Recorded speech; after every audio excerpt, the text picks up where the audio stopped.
brought you by Silver Pumps and Motors.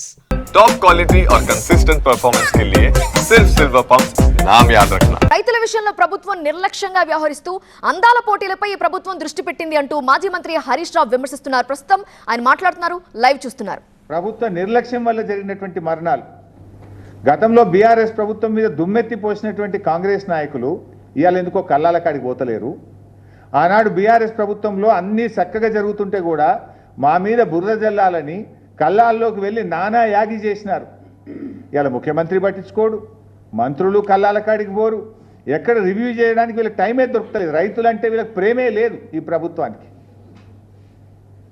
అంటే రైతుల పట్ల కాంగ్రెస్ ప్రభుత్వం చూపుతున్నటువంటి నిర్లక్ష్యం ఇవాళ వారి ప్రాణాల మీదకి వచ్చినటువంటి పరిస్థితి. ప్రభుత్వం అసలు రివ్యూ లేకుండా మొద్దు నిద్రపోతున్నటువంటి పరిస్థితి. ముఖ్యంగా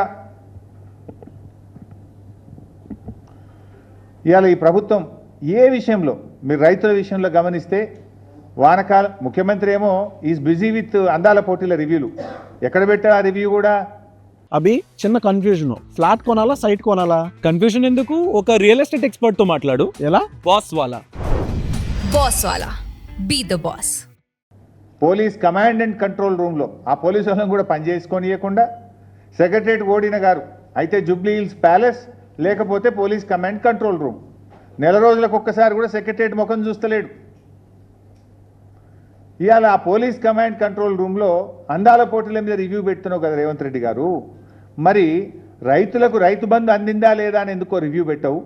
వానకాలం రైతు బంధు ఎగబెట్టివి, యాసంగి రైతు బంధు సగం మంది కూడా అయిపోతివి. రుణమాఫీ అందిందా లేదా? 42,000 కోట్లు రుణమాఫీ ఇస్తామని చెప్పి కాంగ్రెస్ పార్టీ అసెంబ్లీలో బడ్జెట్ ప్రసంగంలో చెప్పి ఎన్నికల సమయంలో హామీ ఇచ్చినవు.